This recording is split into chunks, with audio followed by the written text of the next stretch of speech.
Assalamualaikum, welcome back to Her Season Podcast with me, Tina and Rose and Adria. Yeay, aku ditemenin kakak lagi.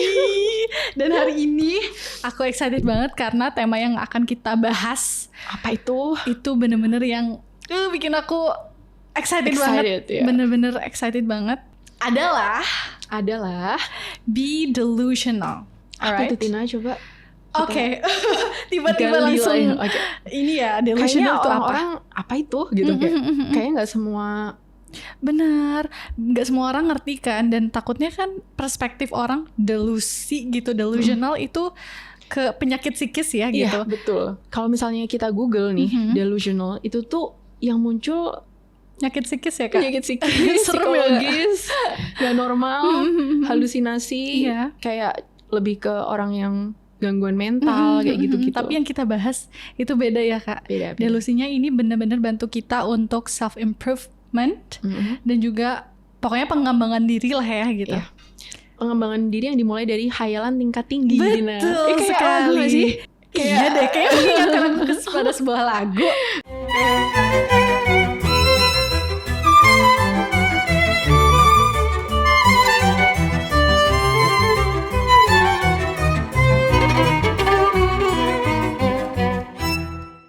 Yang kita mau bahas hari ini adalah hayalan tingkat tingginya 1% orang yang sukses. Oke, 1%. Hanya 1%, karena orang sukses banyak. Tapi mungkin kita nggak bahas yang 99%-nya nih Tina. Berarti yang 1% ini yang paling beda nih ya dari semua orang yang sukses. Berarti yang paling tinggi dia lagi. Oke. Apakah Tina termasuk 1% orang ini? Amin belum sih, tapi amin ya. Amin. Gitu. Nah, di episode sebelumnya kan kita bahas role model juga ya Kak? Ya, betul. Kalau kakak nih, ada gak sih role model di orang-orang 1% yang sukses ini? Buat aku, inspirational role model buat aku tuh, pasti Tina tahu sih, Sarah Al-Madani. Aku mutualan Dubai sih. Entrepreneur. Oh, mutualan, oke. Di fallback, Masya Allah. Seriously? Yes. Wow. Kaget banget ya. Kaget. Masya Allah. Semoga suksesnya nular. Amin. Dia adalah seorang fashion designer dan seorang entrepreneur yang cukup ternama di Dubai. Iya. Dia perempuan seluruh dunia gak sih Kak? Seluruh dunia sih Tina. Iya. Dia kayak sempat menggemparkan gitu, karena dia sempat masuk ke serial televisi gitu, dan dari situ jadi banyak yang tahu dia siapa, karena memang sangat menginspirasi banyak orang, termasuk aku. Bayangin aja dia tuh udah mulai berbisnis, seorang perempuan di usia 15 tahun. 15 tahun, wow. Iya. Sebenarnya dia dari keluarga yang berkecukupan, tapi orang tuanya nggak memanjakan dia untuk misalnya dia pengen sesuatu, ayahnya akan bilang kamu harus bekerja keras untuk dapetin itu. Karena mungkin sebagian orang sangat mudah untuk mendapatkan sesuatu, dan dia walaupun dari keluarga yang berkecukupan, dia tidak mudah mendapatkan apapun yang dia pengen. Which itu bangun mentalitas dia ya Kak? Justru itu yang bikin dia kayak oke, berarti aku bisa dong, me myself can do apapun untuk achieve atau earns it gitu. Nah, ketika di usia 15 tahun itu dia ditantang sama ayahnya untuk apapun yang kamu harus dapetin sendiri dengan kerja keras. Akhirnya dia berpikir, oke, aku harus financially independent. Oke. Di usia 15 tahun tahun kita ngapain ya? Sih kayaknya masih main volley di pantai. Oke. Jadi kayak karena dia pengen banget beli mobil yang dia cita-citakan di usia 15 tahun itu, dan banyak hal sih sebenarnya dia pengen. Akhirnya dia diam-diam kerja, Tina. Oke. Dia kerja sebagai model, dia kerja di mall jualan soft drinks. Dan menurut orang saat itu, untuk di negara Arab ya dan sekitarnya, terutama Dubai kan kota atau negara yang sangat kaya ya, terutama orang-orangnya. Dan untuk seorang perempuan muda 15 tahun bekerja seperti itu tuh kayaknya jarang banget saat itu ya di Dubai gitu. Iya, betul. Itu kayak it against cultural norms gitu gak sih? Iya, betul banget. Bagi negara Arab ya, karena perempuan 15 tahun bekerja di Dubai. Mau ngapain gitu loh. Sebenarnya dia bisa aja kan dapat dari orang tuanya. Betul. Beda sama mungkin di negara-negara Europe atau negara Barat yang lain, mungkin 15 tahun bekerja itu hal yang biasa. Benar. Dan ya sebenarnya dia relate juga sih sama aku, karena aku dari keluarga yang broken home. Dari situ pasti banyak lah anak broken home yang relate kalau dia menginginkan sesuatu dia nggak mudah. Seperti anak-anak yang dari keluarga yang sehat, happy family gitu. Aku waktu itu karena saking pengennya punya uang gitu, aku bekerja sebagai barista gitu. Kayak di coffee shop yang dimana aku harus pulang jam 2 malam gitu, tapi aku masih harus kuliah. Cuman itu usianya masih usia kuliah ya, jadi hitungannya part time gitu. Beda sama Sarah yang masih umur 15 tahun gitu kan. Nah, sebenarnya ada bagusnya juga sih, maksudnya ada hikmah di balik anak broken home ini. Mental dia tuh lebih tahan banting karena ya dia kalau pengen sesuatu, atau aku khususnya pengen sesuatu, aku harus berusaha sendiri juga. Dan gitu, yakin emang bisa digapai sendiri gitu. Iya, walaupun ya kayak berat juga ya jalaninnya gitu. Tapi akhirnya ya segala sesuatu yang aku lakukan di masa lalu ternyata menuntun aku menjadi aku yang sekarang. Aku yang kuat, aku yang tahan banting, aku yang kalau misalnya orang ngomong apa, dulu mungkin masih cengeng, terbentuk jadi aku yang lebih oke. Aku lebih kuat aja sih. Dan mungkin Sarah dengan mindset dari ayahnya, mental dia juga lebih terbangun. Dan aku setuju walaupun dia dari keluarga yang aman gitu. Kalau menurut Tina, apakah mindset seperti itu terlalu berlebihan untuk seorang perempuan? Karena perempuan kan harusnya dimanjakan dan dapat apapun akses yang mudah dari orang tuanya. Kalau menurut Tina sendiri gimana? Kebetulan aku juga mengalami hal yang sama ya Kak ya. Aku tumbuh di keluarga yang kurang sehat, dan dari dulu pun kalau aku menginginkan sesuatu aku nggak pernah dikasih secara langsung. At least aku harus achieve sesuatu dulu baru aku dikasih.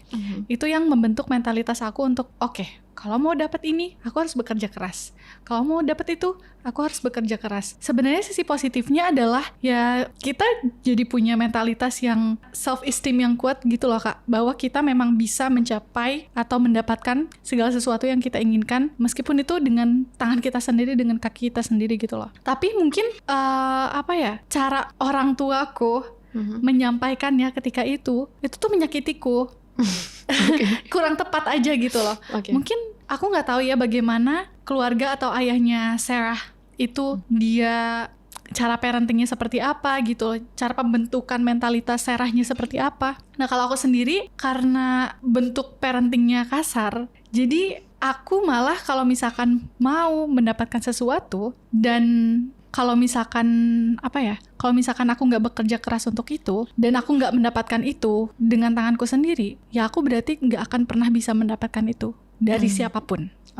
Gitu loh. Aku punya mentalitas itu. Bahkan I cannot stand with my own parents gitu loh. They cannot stand for me. Aku dari kecil sudah dilatih seperti itu gitu loh Kak.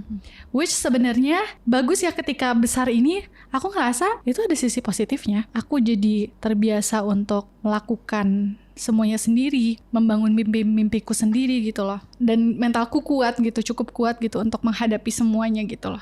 Menghadapi segala obstacles untuk mendapatkan dan mencapai mimpiku gitu. Tapi karena mungkin cara orang tuaku yang salah, itu jadi sedikit mengganggu sisi mentalku, sisi kesehatan mentalku gitu loh. Jadi mungkin kalau misalkan suatu saat nanti aku menjadi orang tua ya Kak, aku tetap akan mengajarkan anakku untuk kalau ingin mendapatkan sesuatu, ayo diusahakan gitu loh. Tapi bukan berarti mereka kehilangan peran orang tuanya gitu loh. Aku nggak mau mereka kehilangan peran orang tua karena harus mendapatkan semuanya sendiri gitu. Aku tetap mau berperan sebagai orang tua yang mungkin membantu dalam proses dia mencapai sesuatu gitu. Wow. Kalau menurut Tina, role model Tina itu siapa sih? Dalam hal Delulu ini. Delulu ya, Delulu. Delulu is the so lulu. Kalau aku Warren Buffett Kak. Pernah dengar gak? Pernah dong. Siapa sih yang gak tahu dia? Siapa sih yang gak kenal? Apalagi orang-orang yang udah terjun investing, di persahaman gitu ya. Persahaman di Indonesia loh. Atau Indonesia? Seluruh dunia lah seluruh ya dunia. Gitu. Karena Warren Buffett ini kan termasuk bapak saham gak sih? Bapak saham, pialang saham. Benar. Jadi udah jadi role model semua pemegang saham di dunia mungkin ya gitu. Iya. Dan atau bisa dibilang kakek saham tuh. Kakek saham sih. Karena udah tua banget ya. Warren Buffett itu keren banget. Apalagi bagaimana beliau membangun mimpinya untuk menjadi pialang saham gitu loh Kak. Dia tuh waktu kecil memang udah connected sama matematika dan saham. Bahkan waktu dia kecil, dia tuh udah nulis harga-harga saham di papan tulis kantor papanya gitu. Iya, sejak kecil gitu loh. Nah, di masa SMP-nya Warren Buffett nih gitu. Di buku tahunan sekolah, beliau menulis like maths, a future stockbroker. Artinya adalah suka matematika dan calon pialang saham. Dia sudah membentuk di otaknya tuh udah tahu gitu loh kalau dia tuh bakal jadi pialang saham di masa depan gitu loh Kak. Dan itu tuh terus dia pegang dan terus dia bentuk di mindset dia bahwa dia memang akan menjadi pialang saham. Terus menerus dari tahun ke tahun gitu loh. Bahkan di umur 11 tahun, kita 11 tahun ngapain sih? Aku kayaknya lompat tali deh. Kayak aku masih main kelereng sama teman-teman sama tetangga gitu. Nah, di umur 11 tahun, Warren Buffett itu udah datang ke New York Stock Exchange. Itu tuh kayak perusahaan saham gitu dan dia membeli saham pertama kalinya di situ di umur 11 tahun. Wow, keren banget gak? Itu anak umur 11 tahun. 11 tahun. Di zaman itu. Di zaman itu ya. Zaman gitu. Mudanya Warren Buffett. Keren banget, luar biasa. Dan menariknya Kak, ada satu hal yang menarik banget. Ini mungkin Delulu yang versi gila banget gitu loh. Tapi ini jadi make sense karena yang mengatakannya adalah Warren Buffett yang memang sukses dan menjadi one of 1% people in this world gitu ya. Dia berjanji sama temennya, kalau misalkan di umur 30 tahun dia belum jadi jutawan, dia bakalan lompat dari gedung tertinggi di Omaha. Dan dia pegang janjinya itu. Aduh, dia bernazar kayak gitu kan? Ya? Itu ekstrim banget sampai lompat dari gedung tertinggi gitu loh. Tapi dia yakin, dia memegang janjinya karena apa? Karena memang dia nggak akan pernah melakukan itu, dia nggak akan pernah lompat dari gedung tinggi itu, dan dia memang akan sukses dan menjadi jutawan di umur 30 tahun, bahkan sebelum umur 30 tahun, dan itu terjadi. Atau Tina mau coba lompat dari berjanji lompat dari enggak sih, aku nggak sama kayak gitu sih, kan serem banget ya. Aku mungkin kayak janjinya mungkin yang ringan-ringan aja lah, nazar yang ringan-ringan aja gitu. Kayak aku sempet kayak punya nazar yang aku akan umroh terus nih tiap Ramadan kalau aku bisa mengembangkan bisnis atau urusan aku yang sekarang. Ya itu masih make sense lah kayak ya. Masih bagus lah ya nazarnya. Gak sampai lompat dari gedung juga itu. Karena ada beberapa orang yang berpikir umroh itu mahal, umroh itu akan menguras tabungan mereka. Tapi aku berpikirnya enggak seperti itu. Entah kenapa setiap aku pulang umroh, rezeki tuh makin mengalir ya kayak. Iya, makin mengalir dan meningkat dan lebih mudah aja gitu. Kayak kurang tahu ya, kayak pas umroh Ramadan tuh vibes-nya beda gitu. Beda banget ya. Semoga kalian aku harus coba sih. Tina harus coba. Amin ya Allah. Semoga insyaallah. Pas Ramadan itu memang full ya, maksudnya kita sulit gitu dapat tempat di posisi-posisi strategis gitu. Tapi harus berangkat lebih awal gitu. Tapi di situ benar-benar vibes umroh yang kalian harus coba sih. Worth it banget ya kayak. Worth it, dan mungkin coba lebaran di sana juga. Masya Allah. Walaupun ada perbedaan sama di Indonesia ya. Kalau satu hari ya, beda 1 hari ya Kak? Iya, dan di Indonesia itu sebenarnya lebih apa ya? Lebih merayakannya tuh lebih heboh sebenarnya. Kalau dibanding di sana kan tenang ya mungkin perayaannya gitu. Mungkin orang kayak ya lebih tenang aja. Kalau di Indonesia tuh serunya nih kita datang ke keluarga kayak gitu. Oke, patut dicoba insyaallah suatu saat sama suami. Amin. Tahun ini gitu. Amin. Aminnya agak tercekat karena kaget, tapi amin banget. Amin. Oke. Nah, karena kita bahas dulu nih, dan aku juga pengen tahu kalau dari kakak sendiri, kakak punya nggak sih pengalaman, misalkan kakak pernah mendelusikan sesuatu yang kakak impikan dan itu terjadi gitu loh.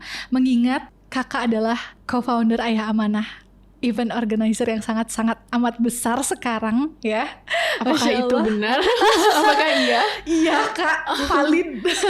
Valid banget. Okay. Nah itu kan pasti obstacles-nya banyak. Perjalanannya tuh gak sesederhana itu gitu. Orang-orang mungkin taunya Ayah Amanah sudah besar kan Kak. Tapi Kakak yang di belakang layar sudah pasti tahu gimana perjalanannya dari awal, langkah pertamanya seperti apa, seberat apa. Nah aku pengen Kakak share. Tapi sebenarnya apakah dia termasuk 1%? Termasuk sih Kak.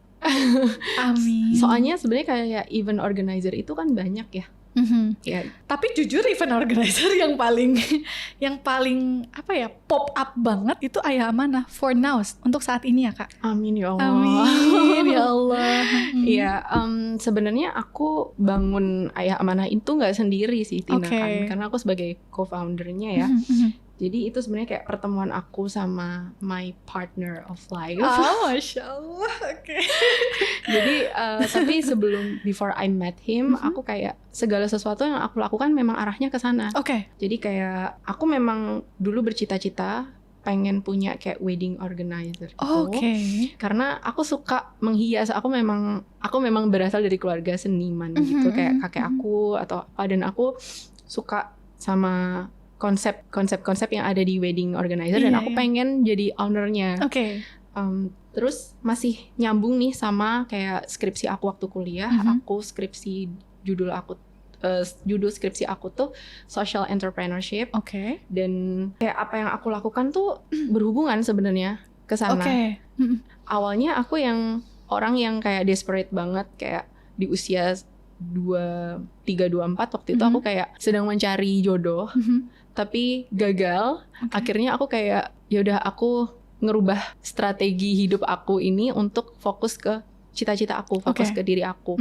Jadi aku mau ngapain nih? Aku mulai berpikir aku mau ngapain, dan akhirnya aku melakukan beberapa project sambil aku cari beasiswa waktu itu S2. Cuman akhirnya aku nggak dapat beasiswa.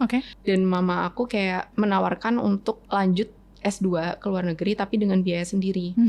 Kayak gitu. Dan di tengah-tengah aku melakukan beberapa project dan juga ngejar S2 ini, datanglah itu. Siapa dia? Datanglah dia, dan dia sudah membangun Ayah Amanah itu sendiri. Iya, di tahun 2014 dia udah mulai bikin event-event kecil di Jogja, dan ternyata kita ketemu dan sefrekuensi. Ya, akhirnya terbangunlah Ayah Amanah ini, yang awalnya memang handle banyak event. Jadi dia Islamic events gitu, yang dihandle nggak cuman satu aja ya. Iya, satu aja, tapi beberapa gitu. Dan akhirnya itu membawa kita bertemu sama Ustadz Hanan Ataki. Akhirnya kita kayak punya project sama beliau sampai sekarang. Seperti itu sih. Dan memang orang mungkin melihatnya kayak sekarang mungkin udah besar gitu. Tapi kalau aku harus balik lagi dulu nih, kalau mengingat apa yang itu benar-benar kita berdua yang ngejalanin. Itu benar-benar kita, Masya Allah. Apa-apa tuh kita berdua.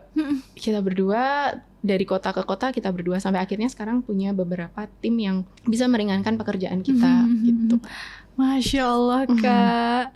Tapi sebelumnya berarti Kakak udah ada apa ya, delulunya gitu loh Kak, untuk ada delulunya bikin sesuatu event organizer atau apa ya gitu? Waktu itu tapi wedding organizer delulunya. Tapi tetap ya Kak, organizer gitu ya. Event organizer. Arahnya ke sana sih. Dan aku di episode sebelumnya aku juga kayak ngasih tips buat orang-orang, kalau mau mencapai sesuatu kalian harus punya strategi gitu. Bener strategi yang pertama adalah aku coba remind dari episode yang sebelumnya. Strategi pertama itu kalian harus kayak tanya ke diri kalian tuh pengen hidup kalian ini seperti apa? Kalian pengen lembaran hidup kalian tuh seperti apa? Baik di dunia dan di akhirat. Kalau misalnya kalian mengerjakan sesuatu, alangkah baiknya itu akan bermanfaat buat akhirat kalian juga, gitu kan. Nah, setelah kalian bertanya itu tuh ke diri kalian mungkin catat atau bikin vision board. Dan yang kedua adalah role model. Role model tuh penting untuk gambaran kalian. Misalnya secara religiously kayak kalian pengen seperti apa, tapi secara financially kalian pengen seperti siapa, atau mungkin secara apa dan apa kalian punya masing-masing. Iya, role modelnya masing-masing, walaupun kita nggak bisa kayak 100% copy paste role model kita kayak gitu. Dan yang ketiga adalah want to be. Jadi kayak yang aku bilang tadi, kalian pengen jadi siapa atau apa yang kalian tentukan, dan kalian mulai dari hal-hal kecil kalian mengarah ke sana. Dan kalau kalian fokus ke diri kalian, insya Allah cinta atau keuangan atau karir, apa itu akan tiba-tiba kayak datang aja dengan mudah ke diri kalian, asal kalian fokus ke diri kalian dengan memperbaiki diri dan fokus buat ngejar apa yang kalian ingin capai itu sih. Jadi no galau-galau. Mohon maaf nih, saya masih galau-galau. Oke, berarti Tina harus menghilangkan kegalauan itu untuk memunculkan kebahagiaan. Tapi bener loh Kak, kalau misalkan aku baca ya bukunya David R. Hawkins, itu dia kan yang pencetus atau pembuat kayak diagram level emosi kita. Kalau misalkan kita emosi dan energi kita berada di netral, di tengah ataupun ke atas gitu, itu akan sangat amat jauh lebih mudah untuk kita tuh attracting everything we want. Kalau misalkan lagi di bawah terus nih gitu, energinya lagi anger atau sad atau regret atau apapun itu, menginginkan sesuatu dengan sedih yang sangat, iya, energi kitanya pokoknya lagi low aja gitu. Itu tuh bakal draining. Susah banget Kak. Itu bakal susah banget untuk kita tuh attracting anything we want gitu. Dan itu relate banget gitu. Karena energi negatif itu gak sih? Betul banget Kak. Betul banget. Dan aku ngerasa aku ngerasain sendiri gitu loh Kak, ketika aku lagi sedih-sedihnya banget gitu. Dan aku ngerasa semuanya tuh makin ketutup aja jalannya gitu. Dan ketika aku melakukan sesuatu dengan happy gitu loh, walaupun berat, walaupun gak mudah, tapi aku bawaannya kayak oke, kayak Allah pengen aku menjalani ini gitu loh, walaupun berat, aku tahu Allah memang pengen aku menjalani ini dan aku ikhlas, aku pasrah, aku menjalani ini dengan senang hati. Itu malah yang mendatangkan semua hal yang aku inginkan kepadaku, walaupun jodoh belum. Tapi di sini pasti udah pada tahu kan siapa Tina and Rose. Tahu nggak ya? Business woman. Masya Allah. Dan kamu ini kan ada dua brand fashion. Betul. Yang satu Nirmalism, yang satu Nirma Basic. Actually Nirmalism itu masih vakum. Aku masih mau rebranding dan mau membuat sesuatu yang lebih fresh, yang lebih baru. Cuman yang yang aktif itu yang Nirma Basic. Itu basically memang fashion muslimah gitu. Fashion untuk perempuan muslimah. Dan alhamdulillah sih sampai sekarang masih berkembang Kak. Insya Allah. Semoga seterusnya. Dan Tina ini juga host dari acara Ayah Amanah loh. Dia salah satu host yang Masya Allah.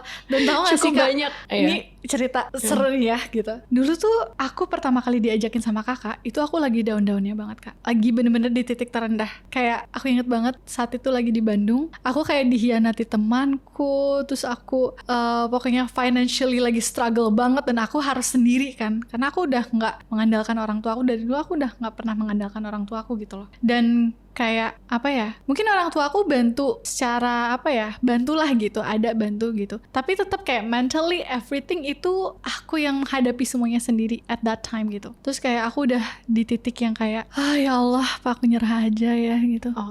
Serius, apa aku nyerah aja ya, kok kayak jalan-jalannya kayak buntu banget, kayak ditutup semua gitu, pintu-pintunya gitu. Tapi entah kenapa ada keyakinan dalam diriku gitu loh, aku udah banyak melewati ujian-ujian yang terberat dalam hidupku, masa yang ini gak bisa? Pasti Allah kasih jalan gitu loh. Dan bener-bener di saat itu aku diajakin kan waktu itu pertama kali ke Ayah Amanah sama Ensa. Iya. Kayak kalau kakak ingat itu di Jakarta ya, Masya Allah. Itu bener-bener jadi aku ngerasa salah satu penyemangat. Betul banget. Kayak ya Allah, ini Allah baik banget gitu loh. Ternyata Allah menjawab keputusasaanku dengan ini gitu loh, dengan harapan baru gitu. Dan kakak dan Ayah Amanah datang ke aku gitu loh. Iya, karena Masya Allah setelah aku ikut Ayah Amanah dan jadi MC, itu Masya Allah Kak, job aku semuanya kayak mengalir gitu. Dan sampai sekarang ya kita masih bekerja sama. Iya, Masya Allah, jadinya terkoneksi gitu loh. Tapi fun fact, ternyata Tina adalah peserta Ayah Amanah di event pertama Ayah Amanah yang ada di Jogja. Bener banget. Karena sebenarnya event pertama kita tuh di Jogja. Cuman kayak abis itu keduluan Semarang. Jadi kayak jadwalnya tuh yang awalnya memang pendaftaran pertama kali itu di Jogja, tapi tiba-tiba dapat jadwal di Semarang. Jadi berarti kamu yang pertama dong yang ikut event di Jogja betul, gitu. Kak. Betul, dan Kak. Katanya Tina ada dia bisa duduk paling depan. Iya, itu depan karena stage. Tahu gak Kak? Itu karena Delulu itu. Delulu. Serius. Dan gak nyangka dari peserta, host, dan sekarang kita kerja bareng. Masya Allah. Masya Allah. Jadi temen. Terima kasih Kakak. Aku kalau misalkan kalian bisa lihat pipiku merona ini. Apa ya? Aku benar-benar berterima kasih banget ya sama Kakak dan juga Ayah Amanah untuk aku juga. Kakak, untuk memberikan semua opportunity ini gitu loh. Bahkan kita mau bikin hal-hal yang baru, yang lebih besar lagi gitu. Dan itu tuh benar-benar sebuah an honor for me gitu loh Kak, untuk bisa dipercaya. Minta doanya teman-teman. Iya, minta doanya ya teman-teman. Ditunggu ya, banyak hal-hal lainnya yang sedang kita bangun insya Allah. Oke, ngomongin soal Delulu lagi nih Kak. Aku ada pengalaman lagi. Alhamdulillah aku kan seorang penulis ya Kak. Dan dulu untuk aku bisa menjadi seorang penulis, perjalanannya berat banget. Berat banget artinya adalah saat itu untuk bisa menerbitkan buku sesimpel itu gitu ya. Itu susah banget gitu loh. Untuk bisa naskahku tembus ke sebuah penerbitan itu harus nunggu sampai berbulan-bulan dan pada akhirnya tetap ditolak juga. Dan itu banyak banget naskahku yang ditolak. Selama 2 tahun tuh proses aku nunggu 4 bulan nulis kan. Terus aku kirim ke penerbit, nunggu 3-4 bulan tetap ditolak. Terus seperti itu gitu loh. Tapi aku konsisten. Aku terus yakin kalau memang suatu saat aku akan menjadi penulis. Dan Delulunya aku setiap kali aku datang ke toko buku besar gitu ya, dan aku ngelihat list buku-buku yang bestseller gitu, aku selalu nunjuk atau enggak at least ngeliatin aja sambil senyum-senyum kayak bukuku pasti akan ada di situ gitu. Dan apa ya, pokoknya dengan keyakinan itu yang bikin aku tetap terus berusaha ya Kak, konsisten menjalani usaha-usahaku sampai aku ada di titik yang paling nyerah, di titik yang kayak oke, kayaknya emang bukan jalannya untuk aku jadi seorang penulis gitu loh. Sampai akhirnya karena tulisanku ditolak oleh penerbit, jadinya aku nulis di sosial media aja gitu loh. At least orang-orang pada baca aja gitu. Malah dari situ banyak yang suka tulisanku. Rame. Waduh, FYP tuh kan gitu. Padahal tulisan yang pendek-pendek aja sih Kak, quotes-quotes biasa aja gitu loh. Tapi orang-orang suka banget. Dan itu rame. Kayak pertama kali tulisanku dibaca atau dilihat ratusan ribu kali, itu kayak gak percaya banget gitu. Sampai akhirnya followersku nambah. Penggemar tulisanku juga makin banyak. Akhirnya itu yang membuat salah satu penerbit tertarik dengan tulisanku dan ingin membuat buku bersamaku gitu loh. Jadilah si buku untuk nama yang tak berani kusebut dalam doa. Itu buku pertama Tina? Iya, ini buku pertamaku. Buku yang dibuat setelah sebuah patah hati yang cukup berkesan buat aku. Dan alhamdulillah bukunya juga bisa sampai Malaysia, diterbitkan dan diterjemahkan ke Malaysia dan jadi bestseller di sana juga. Dan aku inget banget kayaknya beberapa kali bukuku juga ada di papan bestseller itu Kak.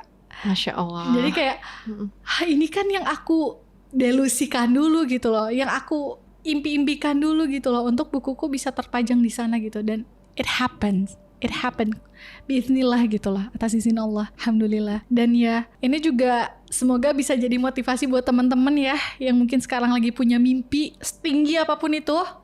Jangan takut sama rejection. Takut. Betul, jangan takut. Ternyata rejection tuh kayak sebagai apa ya Tina, dia kayak pil pahit. Betul. Tapi yang justru pada akhirnya dia obatnya. Betul, gitu. betul. Itu kalian akan menyadarinya nanti ketika kalian udah sampai. Jadi kalau pas lagi ngerasain tuh kayak berat banget ya, semuanya tuh kayak harus dijalani kayak ya. Makanya banyak orang bunuh diri juga mungkin karena dia sebenarnya lagi menelan obat pil pahit itu, tapi mungkin baru sampai tenggorokan aja gitu loh Kak. Jadi tapi